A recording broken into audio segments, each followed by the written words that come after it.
എന്നുള്ളതാണ് ഞാൻ ചിന്തിക്കുന്നത്. ഈ നമ്മളൊക്കെ വിളിക്കുന്ന ആളുകളിൽ നമുക്ക് വിളിക്കുന്ന ആളുകൾ മാത്രമല്ല, നമ്മൾ ആ, പേരൻസ് ആണ്. അതെ. അപ്പോൾ ഏറ്റവും അധികം നമുക്ക് ചലഞ്ചിങ് ആയിട്ടുള്ള കാര്യമാണ് പിള്ളേരെ എങ്ങനെ ഡിസിപ്ലിൻ ചെയ്യണം. ഉം, ഇപ്പോൾ പിള്ളേരെ വഴക്ക് പറഞ്ഞാലോ അല്ലെങ്കിൽ അടിക്കുകയോ ചെയ്ത് കഴിഞ്ഞാൽ അവർ വിഷമിക്കും, നമുക്ക് കാണാനായിട്ട് ബുദ്ധിമുട്ടാണ്. അതെ. മാത്രമല്ല പിള്ളേരെ പണിഷ് ചെയ്തുകൊണ്ട് നമുക്ക് അവരെ നന്നാക്കാൻ സാധിക്കുകയും ചെയ്യില്ല. അപ്പോൾ പലരും വിചാരിക്കുന്നത് discipline is equal to punishment. ഉം, വളരെ ചെറുപ്പത്തിൽ തന്നെ അടിച്ചു വളർത്തണം. അതെ. ഇപ്പോൾ എൻ്റെ ജീവിതത്തിൽ എൻ്റെ പേഴ്സണൽ എക്സ്പീരിയൻസ് ലൈഫിൽ ഞാൻ എപ്പോഴും പറയാറുള്ളതാണ്, ഉം, എന്നെ അധ്യാപകർ അടിച്ചിട്ടുണ്ട്, ഉം, പേരൻസ് അടിച്ചിട്ടുണ്ട്. ഞാൻ ഇപ്പോൾ തിരിഞ്ഞു നോക്കുമ്പോൾ എനിക്ക് അത് എല്ലാം നെഗറ്റീവായിട്ട് മാത്രമേ എന്നെ ഇൻഫ്ലുവൻസ് ചെയ്തിട്ടുള്ളൂ. മനസ്സിലായി.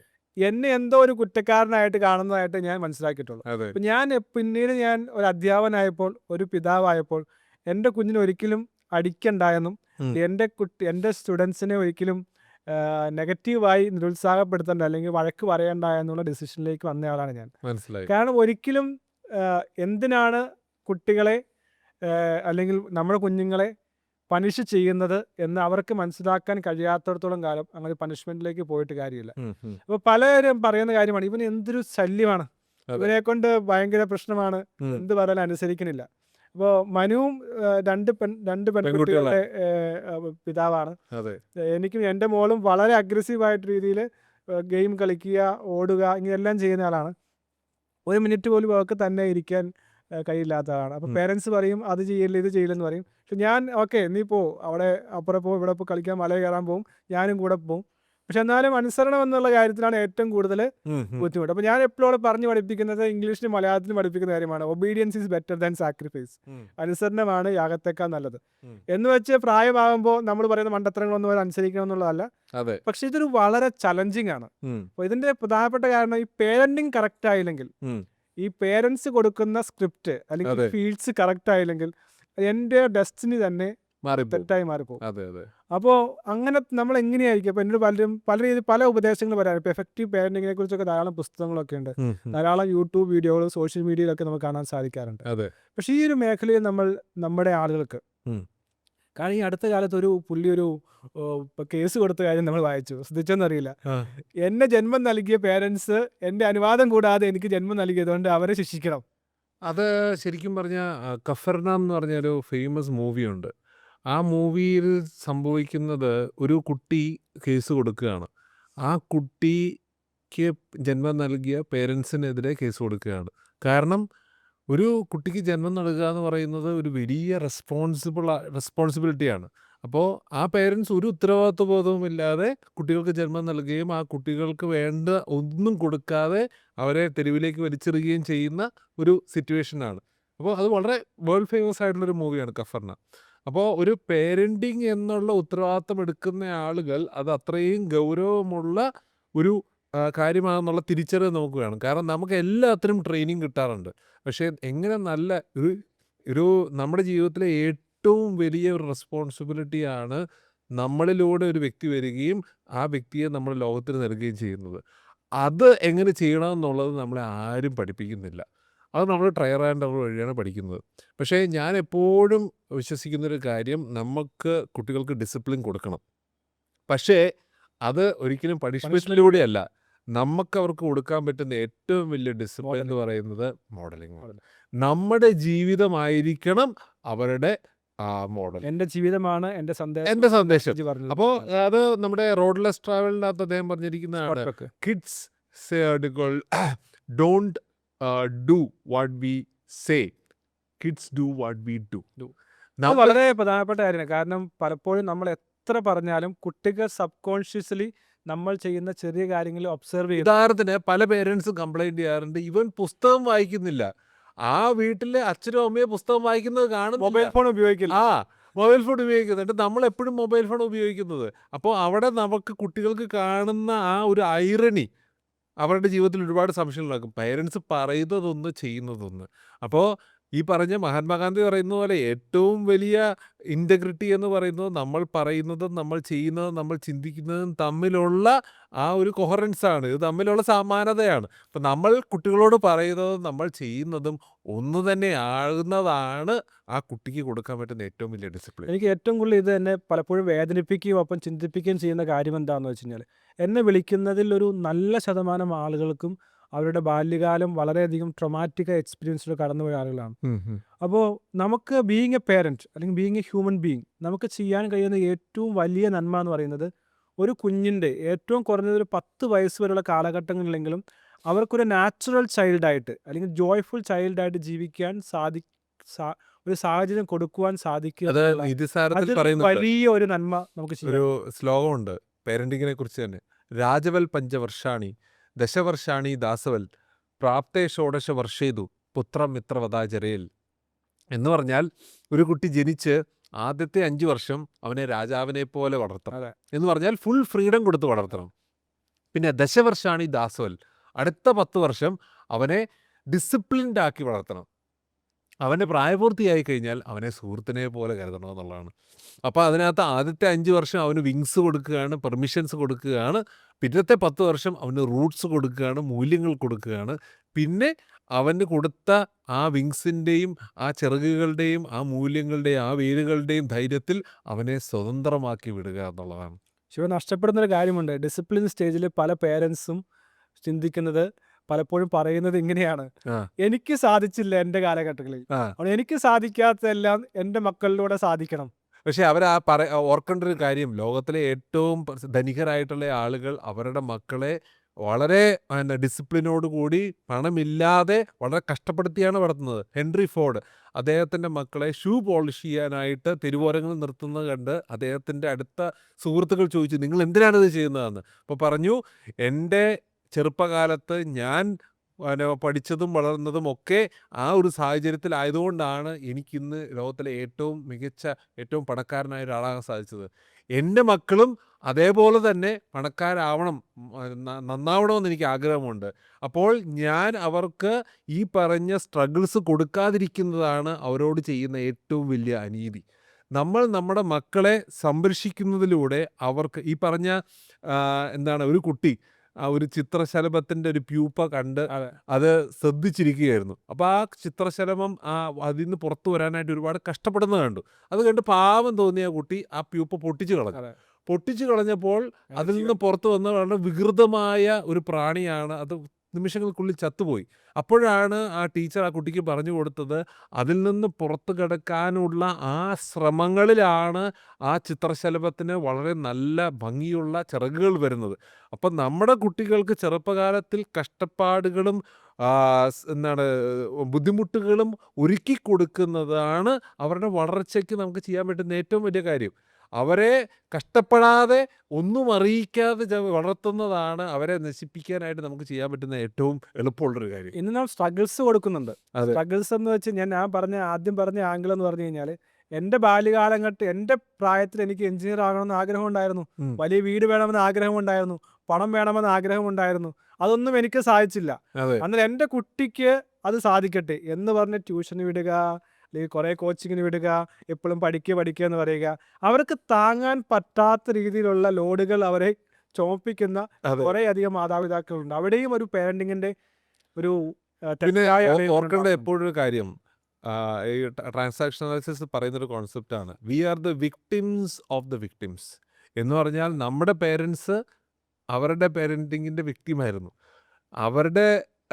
നമ്മൾ നമ്മുടെ പേരൻസിൻ്റെ വിക്ടിമാണ്.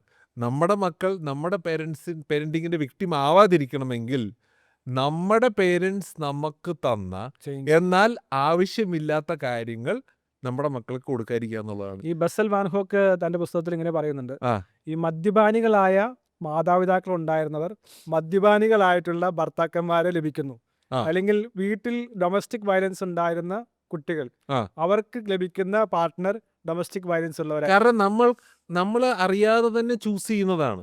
കാരണം നമ്മൾ ഈ പറഞ്ഞ ട്രാൻസാക്ഷൻസ് പറയുന്ന games, psychological games. Eric Berne. അപ്പോൾ നമ്മുടെ ജീവിതം ജീവിച്ചു തീർക്കുന്നത് ഗെയിമുകളാണ്. അപ്പോൾ ഈ പറയുന്നതിൽ സംഭവിക്കുന്നത്, എനിക്കൊന്നും ആവാൻ സാധിച്ചത് എൻ്റെ അപ്പൻ കാരണമാണ്, എൻ്റെ അപ്പൻ കള്ളുകുടിയിലായത് കാരണമാണ്, എനിക്ക് നല്ലപോലെ സന്തോഷമായി ജീവിക്കാൻ സാധിക്കാത്തത് എൻ്റെ ഭർത്താവ് ഒരു കള്ളുകുടിയിലായതുകൊണ്ടാണ്. അപ്പോൾ അവരൊരു ബ്ലെയിം ഗെയിമിലാണ് ഇതിനെ ജീവിക്കുന്നത്. പറയുന്നത് ഡ്രാമ ട്രയാങ്കിൾ എന്ന് പറയും. അതെ. അപ്പോൾ അവരെപ്പോഴും ഒരു വിക്ടിമായിട്ടാണ്. അപ്പോൾ ഈ പറഞ്ഞ അവരുടെ ജീവിതം നശിക്കുന്നതിന് കാരണം കണ്ടുപിടിക്കാൻ ഒരാൾ വേണം.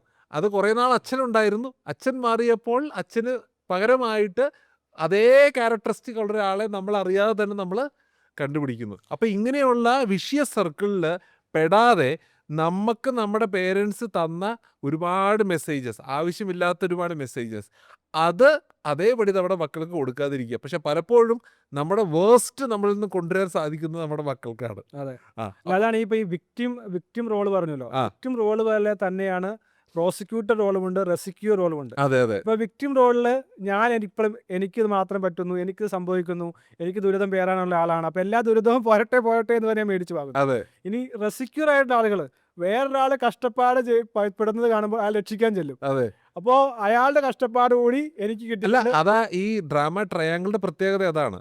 ഒരു പെർസിക്യൂട്ടർ ഉണ്ടാവും, ഒരു വിക്ടിം ഉണ്ടാവും, റെസ്ക്യൂർ ഉണ്ടാവും. അപ്പോൾ ഈ റെസ്ക്യൂവർ വന്ന് വിക്ടിമിനെ റെസ്ക്യൂ ചെയ്യാൻ ശ്രമിക്കും, അവസാനം റെസ്ക്യൂവർ വിക്ടിമായിട്ട് മാറും.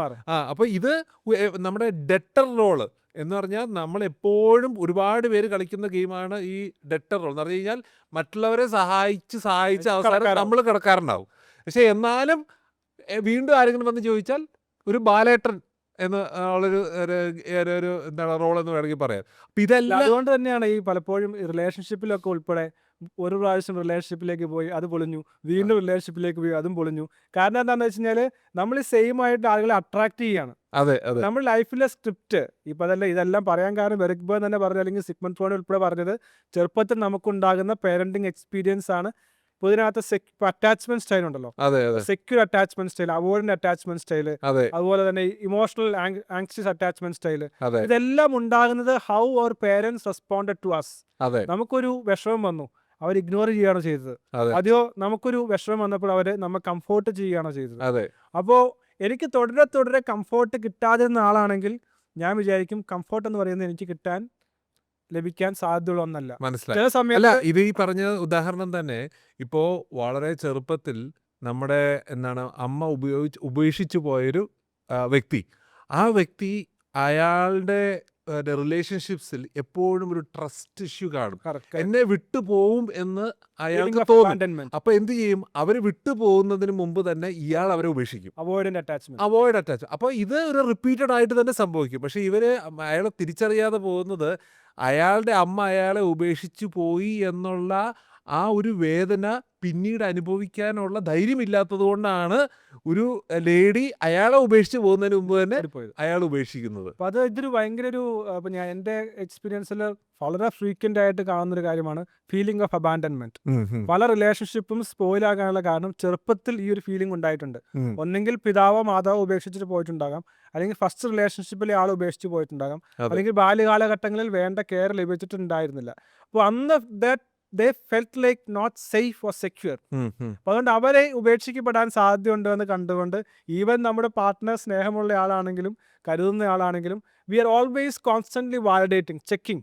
അയാൾ നമ്മൾ സ്നേഹിക്കും, ടെസ്റ്റ് ചെയ്ത് അവസാനം മറ്റേയാളും അടുക്കും. അതല്ലെങ്കിൽ അയാൾ ഉപേക്ഷിക്കുന്നതിന് മുമ്പ് ചെറിയ റെഡ് ഫ്ലാഗ്സ് കാണുമ്പോഴേ തന്നെ ഈ ആൾ റിലേഷൻഷിപ്പിൽ നിന്ന് പോകും. അപ്പോൾ ഈ ശരിക്കും പറഞ്ഞാൽ റിലേഷൻഷിപ്പിന്റെ ഫണ്ടമെന്റൽസ് സ്റ്റാർട്ട് ചെയ്യുന്നത്, ഇപ്പോൾ നമ്മൾ പറഞ്ഞു റിലേഷൻഷിപ്പാണ് സന്തോഷം നൽകുന്ന ഏറ്റവും പ്രധാനപ്പെട്ട കാര്യം. അത് ഇറസ്പെക്റ്റീവ് ഓഫ് ഓൾ സ്റ്റഡീസ് നമ്മൾ കാണുന്നതാണ് ബെസ്റ്റ് റിലേഷൻഷിപ്സ് ആണ് സന്തോഷം നൽകുന്നത്. അങ്ങനെയാണെങ്കിൽ റിലേഷൻഷിപ്പ് സെക്യൂർ ആക്കി മാറ്റുന്നത് ചൈൽഡ്ഹുഡിൽ പേരൻസ് അല്ലെങ്കിൽ സിബ്ലിങ്സിലെ പേരൻസ് എങ്ങനെ നമ്മോട് ബിഹേവ് ചെയ്തെന്നുള്ളതാണ്. അപ്പോൾ അതുകൊണ്ട് ഒരു പക്ഷേ ഈ ഒരു ഫാക്ടർ നിങ്ങളൊരു പിതാവോ ഈ മാതാവോ ആകാൻ ആഗ്രഹിക്കുന്നുണ്ടെങ്കിൽ, otherwise you don't attend for that, നിങ്ങളൊരു മാതാവോ പിതാവോ ആകാൻ ആഗ്രഹിക്കുന്നുണ്ടെങ്കിൽ തീർച്ചയായും നിങ്ങളുടെ കുഞ്ഞിന് ഏറ്റവും മികച്ച ഒരു പേരന്റ് ആകാൻ സാധിക്കുന്നില്ല എങ്കിൽ നിങ്ങൾ ചെയ്യുന്നത് ഒരു വലിയ തെറ്റായിരിക്കും എന്നുള്ള കാര്യം. അപ്പോൾ അതിന് നമ്മൾ ഏറ്റവും ആദ്യം ആലോചിക്കേണ്ടത് ഒരു ചോദ്യത്തിൽ നിന്ന് നമ്മൾ സ്റ്റാർട്ട് ചെയ്യേണ്ടത്, ആ ചോദ്യത്തിലേക്ക് വരുന്നത് ഈ ലോക മഹായുദ്ധ സമയത്ത് ഈസ്റ്റ് ജർമ്മനിയും വെസ്റ്റ് ജർമ്മനിയും തമ്മിൽ വിഭജിക്കുന്ന ഒരു മതിലുണ്ടായിരുന്നു, ബെർലിൻ വാൾ, അയൺ വാൾ. അതെ. അപ്പോൾ ഒരു ദിവസം ഈസ്റ്റ് ജർമ്മനിയിലുള്ള ആളുകൾ മറ്റുള്ളവരെ പ്രൊവോക്ക് ചെയ്യാനായിട്ട് അവരുടെ സൈഡിലേക്ക് ഒരുപാട് വേസ്റ്റ് കൊണ്ട് ഡംപ് ചെയ്തു. പിറ്റേ ദിവസം അവരും അതേപോലെ തന്നെ ചെയ്യുമെന്ന് വിചാരിച്ച് പ്രതീക്ഷിച്ച് വന്നപ്പോൾ അവരുടെ ആ ഭിത്തിയുടെ ഭാഗത്ത് ആവശ്യമുള്ള പാലും ബ്രെഡും ഒക്കെ വളരെ വൃത്തിയായിട്ട് അടുക്കി വെച്ച് അതിൻ്റെ മുകളിൽ ഒരു സ്റ്റിക്കർ ഒട്ടിച്ച് വെച്ചിട്ടുണ്ടായിരുന്നു, each gives what he has. ഓരോരുത്തരും അവർ ഉള്ളത് നൽകുന്നു. അപ്പോൾ ഉള്ളതേ നമുക്ക് കൊടുക്കാൻ സാധിക്കുകയുള്ളൂ. അപ്പം നമ്മുടെ ഉള്ളിൽ എന്താണ് ഉള്ളതെന്ന് നമ്മൾ ആദ്യം തിരിച്ചറിയണം. കാരണം ഇന്നത്തെ വേൾഡ് എന്ന് പറഞ്ഞാൽ നെഗറ്റിവിറ്റി ബയാസിൻ്റെ വേൾഡാണ് Correct. സോഷ്യൽ മീഡിയയുടെ. നമ്മൾ ഒന്നും ചെയ്തില്ലെങ്കിലും നമ്മുടെ ഉള്ളിലേക്ക് ഇങ്ങനെ നെഗറ്റിവിറ്റി വന്നുകൊണ്ടേയിരിക്കുകയാണ്. അപ്പോൾ എല്ലാ പേരൻ്റ് ആവാൻ ആഗ്രഹിക്കുന്ന ആൾക്കാരും ചിന്തിക്കേണ്ടത് നമ്മുടെ ഉള്ളിൽ സ്നേഹവും സഹാനുഭൂതിയും എന്താണ് ദയയും ഒക്കെ നിറയ്ക്കണം. അത് ഇൻറ്റൻഷനലി നിറയ്ക്കണം. നമ്മൾ ഒന്നും ചെയ്യാതിരുന്നാൽ നിറയുന്നത് ഈ പറഞ്ഞ നെഗറ്റിവിറ്റി മാത്രമാണ്. കാരണം ഉള്ളിൽ നിറച്ച് അത് വേണം നമുക്ക് കൊടുക്കാൻ. കാരണം ഉള്ളതേ നമുക്ക് കൊടുക്കാൻ സാധിക്കുകയുള്ളൂ. അത് എന്താണ്, നമ്മളൊരു കപ്പ് കാപ്പിയുമായിട്ട് നടന്നു പോവാണ്. പെട്ടെന്നൊരാൾ നമ്മുടെ ദേഹത്ത് വന്ന് ഇടിച്ചു. അപ്പോൾ കപ്പ് തുളുമ്പിപ്പോയി, കാപ്പി തുളുമ്പിപ്പോയി. എന്തായിരിക്കും കാപ്പി തുളുമ്പിപ്പോകാൻ കാരണം? നിറഞ്ഞിരുന്നത് കൊണ്ടാണെന്ന് പറയാം, അയാൾ എന്നെ വന്ന് ഇടിച്ചത് കൊണ്ടാണെന്ന് പറയാം, എൻ്റെ അശ്രദ്ധ കൊണ്ടാണെന്ന് പറയാം. പക്ഷേ കപ്പിലെ കാപ്പി തുളുമ്പി പോകാൻ കാരണം കപ്പിൽ കാപ്പി ആയതുകൊണ്ടാണ്. ചായ ആയിരുന്നെങ്കിൽ ചായ തുളുമ്പി പോവാം. ഉള്ളതേ പുറത്തേക്ക് വരികയുള്ളൂ. ഇത് വളരെ ഒരു ഐ ഓപ്പണിംഗ് ആയിട്ടുള്ള ചിന്താഗതിയാണ്. കാരണം പല ആളുകൾ പറയും എന്നെ ആരും സ്നേഹിക്കുന്നില്ല, എന്നോട് ആരും കരുണ കാണിക്കുന്നില്ല. അല്ല, മാത്രമല്ല അപ്പോൾ ചിന്തിക്കേണ്ട കാര്യമാണ്, ഞാൻ ആളുകളെ എങ്ങനെയാണ് സ്നേഹിക്കുന്നത്. ഇപ്പോൾ ജീസസ് ക്രൈസ്റ്റിന് പറഞ്ഞിട്ടുണ്ട്, അതെ നിങ്ങൾക്ക് എന്താണോ വേണ്ടത് നിങ്ങൾ മറ്റുള്ളവർക്ക് അത് തന്നെ ചെയ്യുവീൻ. അതെ അപ്പോൾ ഭാര്യ പറയുകയാണ് എന്നെ ഭർത്താവ് സ്നേഹിക്കുന്നില്ല, അല്ലെങ്കിൽ ഒരാൾ പറയുകയാണ് എൻ്റെ ഓഫീസിൽ എന്നെ മറ്റാൾ കൺസിഡർ ചെയ്യുന്നില്ല. നിങ്ങൾ നിങ്ങളുടെ ഭാര്യയെ ഭർത്താവിനെ സ്നേഹിക്കുന്നുണ്ടോ? നിങ്ങൾ നിങ്ങളുടെ ഓഫീസിൽ മറ്റാളുകളെ കൺസിഡർ ചെയ്യുന്നുണ്ടോ, കെയർ ചെയ്യുന്നുണ്ടോ, റെസ്പെക്ട് ചെയ്യുന്നുണ്ടോ? ഇത് വളരെ പ്രധാനപ്പെട്ട ഒരു കാര്യമാണ്. എപ്പോഴും ഈ ഒരു കൈ അങ്ങോട്ട് ചൂണ്ടുമ്പോൾ 4 പേരിൽ ഇങ്ങോട്ടുണ്ട് എന്ന് പറയുന്ന പോലെ തന്നെ അതെ. ഞാൻ എന്താണ് കൊടുക്കുന്നത് അത് മാത്രമേ എനിക്ക് കിട്ടുകയുള്ളൂ എന്നുള്ള ആ റിയലൈസേഷൻ. അപ്പം ഈ ഉള്ളിൽ എന്താണ് നിറയ്ക്കുന്നത് എന്നുള്ളത് നമുക്ക് അവസാനത്തെ ഒരു തോട്ടായിട്ട് വേണമെങ്കിൽ ഇത് ചെയ്യാം. ഇത് ഷാഡ് ഹെർമിസ്റ്റർ എന്ന് പറഞ്ഞ ആളുടെ അഡ്വാൻറ്റേജ് അല്ല, വേറൊരു ബുക്കുണ്ട്, what we say when we talk to our self. അപ്പം അതിനകത്ത് സെൽഫ് ടോക്കിനെ കുറിച്ചാണ് പറയുന്നത്. നമ്മളോട് തന്നെ നമ്മുടെ ഉള്ളിൽ നിറയ്ക്കുന്ന എന്ന് പറയുമ്പോൾ പറഞ്ഞതാണ്, നമ്മുടെ ഉള്ളിൽ എന്താണ്, നമ്മളോട് തന്നെ എങ്ങനെ സംസാരിക്കുന്നു എന്നുള്ളതിനെക്കുറിച്ച് 5 സ്റ്റെപ്പാണ് അവർ പറയുന്നത്. ഒന്ന്, നെഗറ്റീവ് ആക്സെപ്റ്റൻസ് എന്ന് പറഞ്ഞാൽ എന്നെക്കൊണ്ട് പറ്റില്ല, നടക്കില്ല എന്ന് പറഞ്ഞാൽ we are definitely will be failure. രണ്ടാമത്തേത്, നീഡ് ടു ചേഞ്ച്, എനിക്ക് ആഗ്രഹമുണ്ട്, എനിക്ക് വേണമെന്നുണ്ട് എന്നുള്ളതാണ് നെക്സ്റ്റ് സ്റ്റേജ്. പിന്നെ എനിക്ക് മാറണം, എനിക്ക് മാറ്റം വേണം എന്നുള്ള ഡിസിഷൻ എടുക്കുന്നതാണ് മൂന്നാമത്തെ സ്റ്റേജ്. നാലാമത്തെ സ്റ്റേജ് അടികൾ ബെറ്റർ ട്രൂത്ത് എന്ന് പറഞ്ഞാൽ I am a better speaker, I am a better person, I am a better parent. പിന്നെ അഞ്ചാമത്തേത് യൂണിവേഴ്സൽ ട്രൂത്ത് എന്ന് പറഞ്ഞാൽ I am, we are together എന്ന് പറഞ്ഞു കഴിഞ്ഞാൽ ആ ഒരു എന്താണ് ഗ്ലോബൽ കോൺസെപ്റ്റിലേക്ക് പോകുന്നതാണ് അഞ്ചാമത്തേത്. അപ്പോൾ ഈ നമ്മൾ സംസാരിക്കുമ്പോൾ ഈ പറ്റില്ല എന്നിടത്തു നിന്ന് നമ്മൾ ഇറ്റ് ഈസ് പോസിബിൾ അല്ലെങ്കിൽ ഐ ആം എന്നുള്ള രീതിയിലേക്ക് നമ്മുടെ അഫർമേഷൻ മാറ്റാൻ നമുക്ക് സാധിക്കണം. അപ്പം അതിനകത്ത് ഈ ടിയയിലും വേറെ പല സ്ഥലങ്ങളിലും ഹീലിങ്ങിനെ കുറിച്ച് പറയുന്ന ഒരു പോയം ഉണ്ട്. അത് ഓട്ടോബയോഗ്രഫി ഇൻ 5 ചാപ്റ്റേഴ്സ് എന്നാണ് അതിൻ്റെ സ്റ്റോറി. എനിക്ക് ഭയങ്കര ഇഷ്ടമുള്ള ഒരു സ്റ്റോറിയാണ്, ഒരു ഷോർട്ട് സ്റ്റോറിയാണ്. I was walking through the street, I saw a hole, I didn't see the hole, I fell into the hole, I was completely lost and I was in that hole for ever.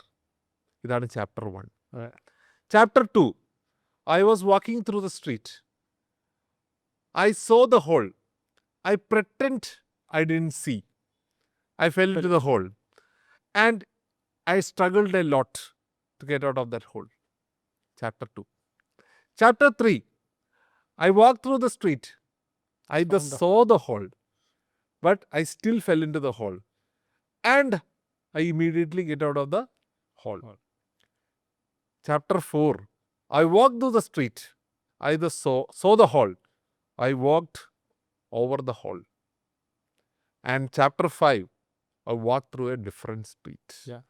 ഇത് 5 levels of cure അതിനെക്കുറിച്ചാണ് പറയുന്നത്.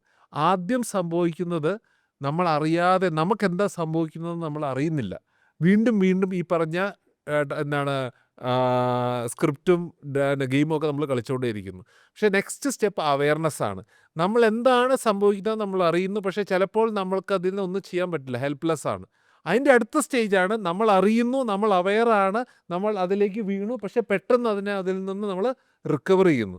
Next time we take A different path.